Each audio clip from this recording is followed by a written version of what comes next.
Hello दोस्तों, मैं advocate विकास मीणा और आज की वीडियो में एक महत्वपूर्ण विषय पर बात करेंगे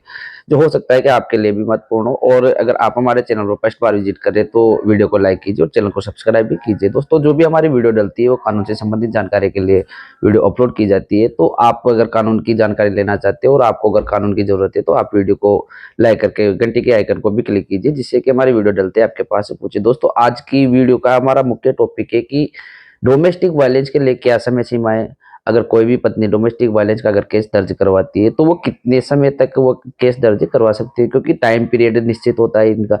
टाइम पीरियड निकलने के बाद कोई भी पत्नी जाकर अगर डोमेस्टिक वायलेंस और मेंटेनेंस का केस अगर वो दायर करती है तो उसको आप केस भी करवा सकते हैं। इनके लिए एक निश्चित समय सीमा इसलिए तय की गई है क्योंकि 5 साल, 10 साल, 20 साल कभी भी अगर जब भी पत्नी का मूड होता है, जब जाकर वो 2 साल से अलग रह रही है, 5 साल से अलग रह रही है और उसके बाद जाकर वो केस दर्ज करवा देती है और पति को ये दिक्कत पैदा हो जाती है कि इतने दिनों बाद अगर केस दर्ज करवाए तो उसका क्या करे। तो दोस्तों, इसके बारे में विस्तार से इस वीडियो पर चर्चा करेंगे। और एक बार मैं आपसे और बोलना चाहता हूँ कि अगर आप हमारे चैनल पर फर्स्ट बार विजिट करें तो वीडियो को लाइक करके चैनल को सब्सक्राइब कर लीजिए, जिससे कि आने वाली वीडियो भी आपको नोटिफिकेशन से जल्दी प्राप्त हो। दोस्तों, बात करते हैं कि डोमेस्टिक वायलेंस का अगर केस दर्ज होता है तो उस पर क्या समय सीमा होनी चाहिए और क्या समय सीमा है, क्योंकि समय सीमा निकलने के बाद उस केस को आप कैसे करवा सकते हैं। और ये अगर देखा जाए तो बहुत से लोगों को पता नहीं है कि क्या समय सीमा होती है इनके। जो भी समय सीमा इनकी रखी गई है उनके आधार पर जाकर आप अगर समय सीमा से अगर बात जाकर अगर आपके ऊपर केस दर्ज किया गया है तो आप उसको खत्म करवा वहां से सकते हैं। आप हाई कोर्ट का भी रुख कर सकते हैं, हाई कोर्ट में जाकर अपील कर सकते हैं, क्योंकि जो भी केस दर्ज होगा वो लोअर कोर्ट के माध्यम से आपके ऊपर केस दर्ज किया जाता है। तो आप अगर ऐसी स्थिति अगर बनती है तो आप हाई कोर्ट जाकर भी आप अपनी जो आपके ऊपर जो भी चार्ज लगाया है, जो भी आपके ऊपर धारा लगाई गई है, उसको आप कैसे करवा सकते हैं। अब डोमेस्टिक वायलेंस की अगर बात करते हैं तो डोमेस्टिक वायलेंस के आधार पर अगर ये माना जाए तो लगभग ये मानो कि 1 वर्ष का समय इस पर दिया जाता है। और 12 महीने अगर पूरे होने के बाद अगर 1.5 साल निकल जाए, 2 साल निकल जाए, तो उसके बाद अगर कोई भी पत्नी जाकर अगर ये डोमेस्टिक वायलेंस का केस दर्ज कराए तो उसका केस चलने वाला नहीं होता है। तो आप इस डोमेस्टिक वायलेंस के केस को भी आप वहां जाकर समाप्त करवा सकते हैं। लेकिन आपको ये देखना है कि कब डोमेस्टिक वायलेंस की, क्योंकि जो उस पर जो भी वो अपनी अपील दायर करती है और जब वो केस दर्ज करती है तब उस पर पूरी विवरण वहां पर दिया जाता है कि कब क्या हुआ, क्योंकि अनजाने में वो न जाने कौन कौन से आपके ऊपर चार्ज लगाएगी। तो आप उनको एक तरह से देखा जाए तो आप उनके पॉइंट को नोट करना है कि आपके ऊपर कब उसने क्या चार्ज लगाया है,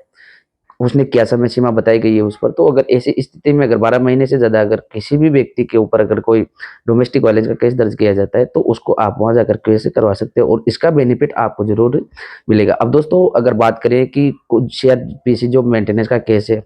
जो अभी कानून में बदलाव कर दिया गया है, अब जो भारतीय नागरिक सुरक्षा संहिता 144 के अंतर्गत इसकी परिभाषा को बताया गया है और इसके जो प्रावधान है वो प्रावधान के अंदर भी ये बताया गया है कि इसकी क्या समय सीमा है। क्योंकि इस समय सीमा के अभाव के कारण बहुत से लोग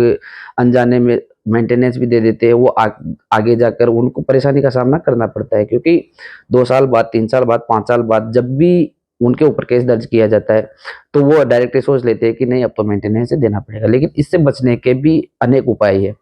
ये मैं नहीं बोलता कि आपके पक्ष में कानून है, लेकिन आप जो भी जजमेंट्स है उनका सहारा आप ले सकते हैं। कोई भी पत्नी अगर अडल्ट्री में, कोई पत्नी अगर कमाने में सक्षम है तो आप इसको ग्राउंड बनाकर भी आप केस की पैरवी करवा सकते हैं और केस को आप जीत सकते हैं। और मेन चीज की अगर बात करते हैं कि क्या इसकी जो समय सीमा है वो क्या होनी चाहिए। कोई भी अगर डोमेस्टिक वायलेंस का अगर केस दर्ज करवाता है तो उसकी समय सीमा बताई दी, 1 वर्ष की उसकी समय सीमा होती है। और अगर कोई भी पत्नी अगर मेंटेनेंस का अगर केस वो फाइल कर रही है तो उसकी समय सीमा को बताया गया है दोस्तों 3 वर्ष। क्योंकि अगर 3 वर्ष,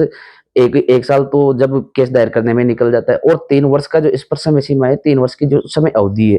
उसके बाद जाकर अगर कोई भी पत्नी जाकर मेंटेनेंस का केस दायर कर रही है आपके खिलाफ तो आप उस केस को भी आप वहां से केस करवा सकते हैं। क्योंकि केस करवाने के लिए आपको सुप्रीम कोर्ट का सहारा भी लेना पड़ सकता है, हाई कोर्ट का सहारा भी आपको लेना पड़ सकता है। और अगर आपके ऊपर कोई, किसी भी महिला ने, आपकी पत्नी ने या किसी भी आपके परिवार वालों के ऊपर कोई भी अगर मेंटेनेंस का केस दायर किया है तो आपको उसकी समय सीमा देखनी है। क्या समय सीमा है उसकी, कितने समय के लिए उसने कितने समय के बाद उसने केस दर्ज करवाया। और अगर कोई भी महिला 3 वर्ष के बाद अगर कोई मेंटेनेंस का केस दायर कर रही है तो इसका मतलब वो डिफॉल्ट है और वो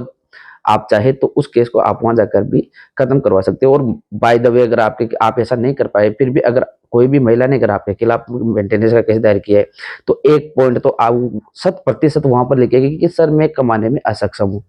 वहां पर मजिस्ट्रेट के सामने वो यही पेश करेगी कि मैं इनकम प्राप्त करने में असक्षम हूँ, मैं अपने खुद का खर्चा नहीं चला सकती। तो आपको एक चीज पर जोर देना है कि आपको ये एविडेंस लेना है कि जो मेंटेनेंस का केस दायर नहीं किया था, तब उससे पहले वो कैसे अपना खर्चा चला रही थी, कैसे अपना गुजारा भत्ता वो प्राप्त कर रही थी, कैसे वो अपना जीवन यापन कर रही थी। क्योंकि कोई भी महिला होती है, अगर वो पढ़ी लिखी महिला है, तो वो 100% अगर वो अपने पति से दूर जाती है, तो वो कहीं ना कहीं रोजगार का जुगाड़ वो कर लेती है, और उसी का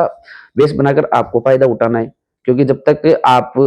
रुझान नहीं करेंगे, जब तक आप अपील नहीं डालेंगे, तब तक तो आपके ऊपर केस चलता रहेगा। तो आपको मेन चीज यही नोट करनी है कि ये जो भी पॉइंट है, ये 100% हर एक केस में देखने को मिलता है, और इसी के आधार पर मेंटेनेंस डिसाइड किया जाता है कि मैं कमाने में असक्षम हूँ। अब मजिस्ट्रेट के सामने आपको ये पेश करना है कि सर जब ये कमाने में असक्षम है, तो 3 वर्ष कैसे इसने गुजार दिए, 3 वर्ष तक इसने अपना खर्चा कैसे चलाया। अगर उसका, आप ये भी देख सकते हैं, अगर उसका जो मनी ग्राउंड है, उसके इनकम का ग्राउंड है, अगर वो मजबूत है,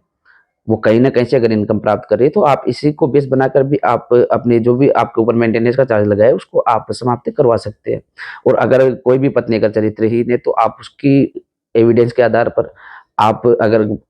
अभी तो ये सिस्टम चालू हो गया है कि पहले आपकी जो video recording, audio recording, chat वगैरह, मैसेज, इनको मान्यता नहीं नहीं दी जाती थी। लेकिन जो